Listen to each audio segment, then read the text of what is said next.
I suffered greatly at the beginning of my journey of dating after my divorce was final.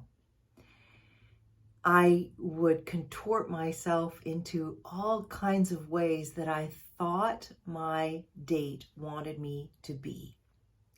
This is a wild and very painful form of self-abandonment, and I bet if you're anything like me, you know what I'm talking about. And look, it's understandable because most of us, from a very young age, decided, rightfully so, that it was not safe for us to be our most authentic self.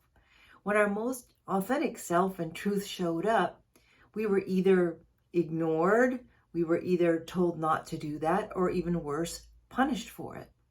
So it's no surprise that we've got a huge population, especially of women, who are terrified to take off all the personas and masks that we put on when we were little ones and show up boldly, wildly, authentically ourselves, me, you. It's quite a journey to start to peel back those layers. It's quite a journey to find the courage to do that, but it's an absolutely worthy one. And so let me tell you about some of the components of being your most authentic self. First of all, kind of one of the easiest and lightest, most superficial layers is I was showing up on dates trying to dress how I thought I should dress based on maybe the man's socioeconomic status, was he in the entertainment industry or was he an attorney?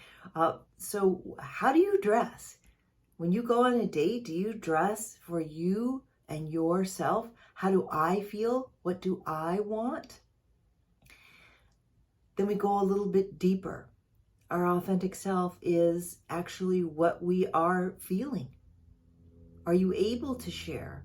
Hey, this is what's going on for me right now. This is what I'm really feeling about this. Then we go to the next deeper level. Here's what I want.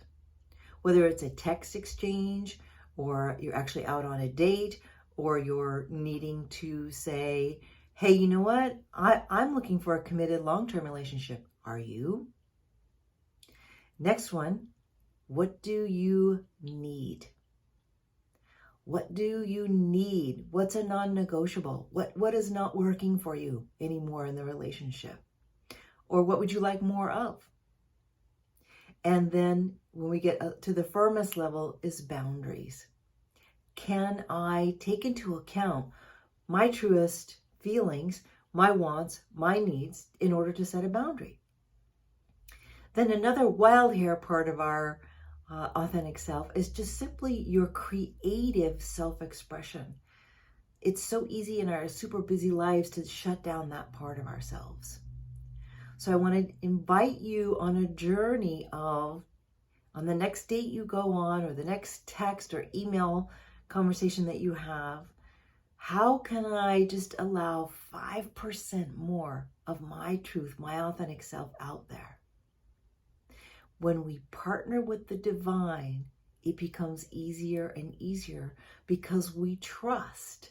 And this is the place I got to that called in my beloved very quickly after I became absolutely unwilling to put down my masks, my personas, all the things I used to protect myself, and just showed up and said, this is who I am. Take it or leave it. I'm this, I'm that, this is what I feel, this is what I want, short term, long term, for dinner, for the rest of my life. And that's when I found my soulmate. And I wonder for myself and for you, without judgment, how many times you've pushed away the right person by showing up in some facade. Well, I want to really help you go deeper into this. So I have a couple of workshops coming up, one in person in Los Angeles and another on a webinar, so anyone can join from anywhere around the world, where we're going to go very deeply into this topic. How do you find the courage to be your most authentic self? I hope to see you there, and I hope you have fun experimenting with showing up this way and seeing the huge benefits that the universe shows you when you do.